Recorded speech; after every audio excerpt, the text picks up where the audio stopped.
السلام عليكم ورحمة الله وبركاته. ازيكم حبايبي؟ عاملين ايه؟ يا رب يكونوا بخير.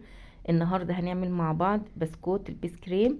هنعمله بطريقة سهلة وبسيطة وان شاء الله اي حد هيعرف يعمله لأولادك في البيت، بدل ما نجيب الحاجة من بره بتبقى غالية. احنا نعمله في البيت بمكونات بسيطة شوية. ان شاء الله بإذن الله يعجبكم الفيديو وتعملوه معانا، وهقول لكم اكتر من طريقة للتشكيل اللي هي عقدتنا شوية. يا رب الفيديو يعجبكم. يلا بينا نشوف المقادير. انا معايا هنا كوبايتين من الدقيق، ممكن تزيد او تقل حسب نوع الدقيق. معايا كوبايه من السكر البودر بس مش مليانه، على اخرها ممسوحه. معايا بيضايه واحده بدرجه حراره الغرفه. معايا نص كوبايه من الزبده على نص كوبايه من الزيت، يعني مجموعهم هما الاتنين كوبايه واحده. هنا معايا معلقة كبيرة مليانة هرمية من الكاكاو. معايا معلقتين من النشا، ده حلو جدا. ومعايا ربع كوباية من اللبن البودرة.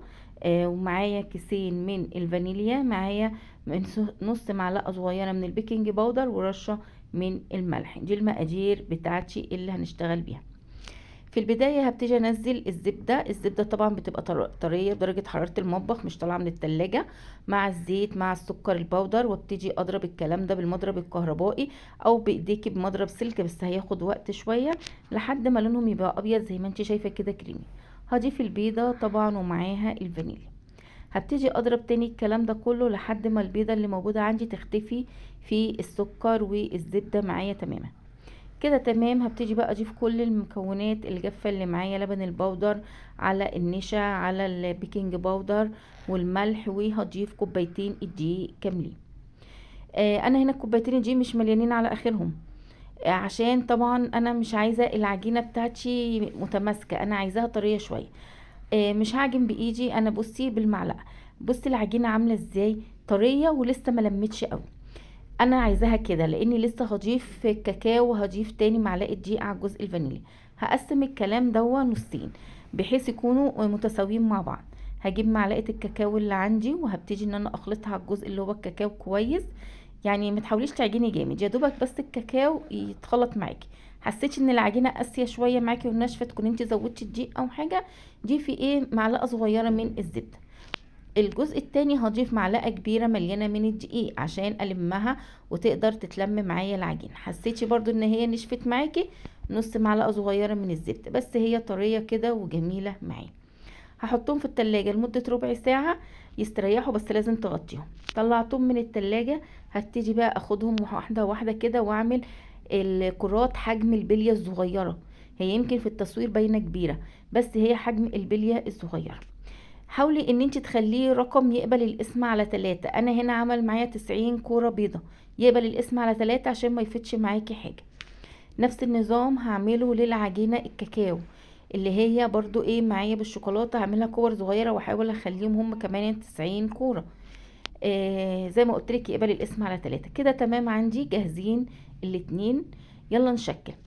اول حاجه هشكلها الطريقه المعتاده العاديه اللي احنا عارفينها، طريقه البسكريم او شكل البسكريم العادي. باخد كل واحده وابتدي ان انا تاني ابرمها في ايدي كده تاني، عشان لو اتشمعت او اتشققت من الهواء تبتدي ان هي تتلم معايا تاني. بحط كل كرة بيضة جنبيها كرة بني وابتدي بصي اضمهم على بعض كويس واقفلها من فوق. على ايدك بقى كده، وابتدي ان انت تلفيها كويس قوي انت وحظك، تطلع معاكي مظبوطه، تطلع معاكي بقى واحده رايحه يمين رايحه شمال زي ما انت وحظك اهي بالشكل ده. بصي شكلها جميل، بتسويها وتحطيها في صينيه. تعالي اوريكي طريقه تانية للتشكيل، طريقه مختلفه وبسيطه للي مش بيعرف يلفها على ايديه وتطلع مظبوطه معاه. حطينا 3 كور بيضه و3 كور شوكولاته جنب بعض، احاول اضمهم كويس جدا والفها بالشكل اللي انت شايفاه ده. وابتدي بصي ابتدي ان انا اضغط عليها حاجه بسيطه. هي مش هتديكي الشكل الحلزوني قوي بس شكلها برضو جميل. هبتدي ان انا اطلعها من الطبق واسويها. ممكن وانت بتطلعيها من الطبق تتقطع منك. طب هنعمل ايه؟ هتجيبي اي كيسه موجوده عندك، كيسه مطبخ صغيره او كيس تلاجة، وتبتدي تحطي الكرات بتاعتك فيها. تبتدي برضو نفس الطريقه تضميهم كويس قوي مع بعض، وبظهر الكيسه تضغطي عليها ضغطه صغيره.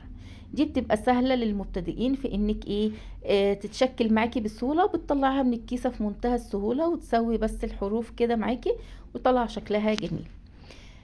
انا ابتدي حطيتهم في الصينيه، خلصت الكميه اللي موجوده عندي. انا مشغله الفرن على درجه حراره 160 في الرف الوسطاني لحد ما تاخد معايا لون ذهبي حلو من تحت. افتح عليها الشوايه تاخد لون ذهبي من فوق، وتبقي متاكده ان السوا بتاعها تمام. يلا بينا. هنا بعد ما طلعت من الفرن لازم تسيبيها تبرد تماما، عشان لو حاولتي تطلعيها من الصينيه وهي سخنه هتتكسر معاكي. سيبيها تبرد وتطلعيها من الصينيه بتاعتك. هنا بعد ما طلعت معايا بالشكل اللي انت شايفاه، خلي بالك حجم البسكوتيه كبير مش صغير. لو حابه تخلي حجم البسكوتيه صغير هتصغري اكتر في الكور اللي انت هتعمليها. شكلها زي ما انت شفتي اللي احنا عملناه التقليدي، وده الشكل بتاع الكيسه اللي احنا عملناه بالضغط عليها. ابسط شكل ممكن تعمليه او بابسط طريقه. مقرمشه جدا من جوه وهشه، بصراحه تحفه جدا وطعمها جميل بجد. مع كوبايه شاي الصبح كده وتعمليها لاولادك، وبالف هنا وشفا. يا رب الفيديو يكون عجبكم، والسلام عليكم ورحمه الله وبركاته.